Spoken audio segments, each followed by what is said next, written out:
اور وہ آدمی جو ساری عمر اپنے باپ سے پیسے لیتا رہا ہے، جس وقت ابو کا ہاتھ ایسے ہوگا نا، میں زندہ نہیں بچوں گا کہ میرے سامنے میرے باپ کا ہاتھ پھیلا ہوا ہے۔ میں بیٹھے تھے، وہ اپنے سامنے بیٹھی ہوئی تھیں، تو میری ایک ہی بہن پاکستان میں ہے، اس کے تینوں بچے بھی آئے ہوئے تھے، وہ بھی آئی ہوئی تھی۔ تو ادھر صوفہ رکھا تھا تو اس پہ میں بیٹھا تھا، 2 لوگوں کا صوفہ تھا ہے وہ، تو والد صاحب برابر میں بیٹھے تھے۔ تو سب لوگ باتیں کر رہے تھے، تو میں نے کچھ 2-4 پیسے نکال کر کے والد صاحب کو ویسے ہی پیش کر دیے۔ تو میں نے عین اس موقع پر یہ کیا کہ جب میں سمجھا کہ کوئی نہیں دیکھ رہا ہے، ٹھیک ہے، سب اپنے اپنے گپ میں لگے ہوئے ہیں، کوئی نہیں دیکھ رہا ہے، تو میں نے اس موقع سے فائدہ اٹھا کے جلدی سے چھپا کے ابو کو، مجھے نہیں پتا تھا کہ امی دیکھ رہی، تو انہوں نے بڑے زور سے کہا دوبارہ دو، جیسے وہ ذرا سختی سے بات کرتی ہیں۔ تو مجھے یہ تو پتا چل گیا کہ انہوں نے دیکھ لیا۔ تو میں سوچ رہا ہوں کہ یہ کیوں کہہ رہی ہیں دوبارہ دو۔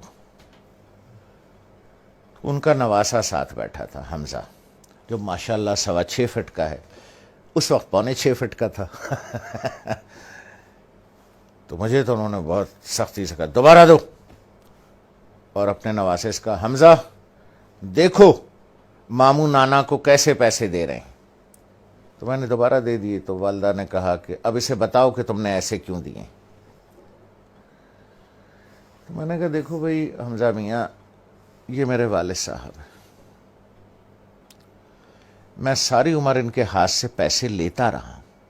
میں نے کہا حمزہ میاں، جس وقت ابو کا ہاتھ ایسے ہوگا نا، تو میں تو مر جاؤں گا، میں زندہ نہیں بچوں گا کہ میرے سامنے میرے باپ کا ہاتھ پھیلا ہوا ہے۔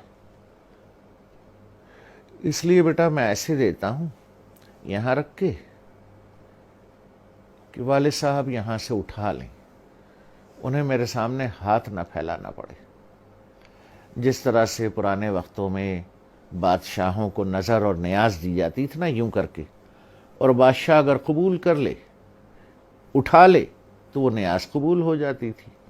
جیسے آج بھی مزاروں پر ادھر ادھر پیروں کو ایسے کر کے نظر دی جاتی ہے، پیر صاحب ہاتھ لگا دیتے ہیں یا کبھی کبھی اٹھا بھی لیتے ہیں، تو سمجھیے وہ نظر اور وہ نیاز قبول ہو گئی۔ تو اس لیے میں ایسے کر کے نظر پیش کرتا ہوں، چھپا کے کہ کوئی دیکھ نہ لے ہیں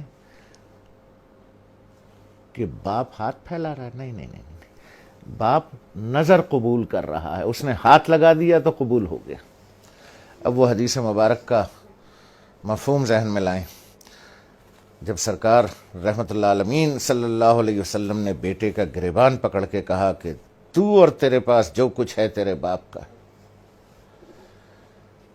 لوگ بھاگتے ہیں، میں آخری بات کروں، لوگ بھاگتے ہیں وہ فلانے پیر صاحب سے دعا کرا لیں، ہیں جی، وہ فلانے مزار پہ دعا کر لیں، وہ پیر صاحب کا جھوٹا پانی پی لیں، ہیں جی، وہ پیر صاحب کی جوتیاں اٹھا لیں، بخشے جائیں گے، ثواب ملے گا۔ ارے یار، 2 عدد پیر تمہارے گھر میں بیٹھے ہیں،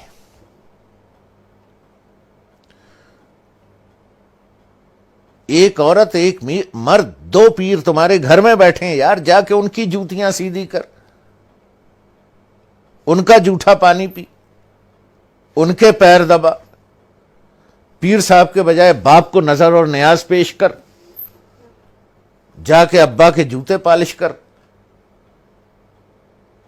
ماں کی چپلیں سیدھی کر کے رکھ۔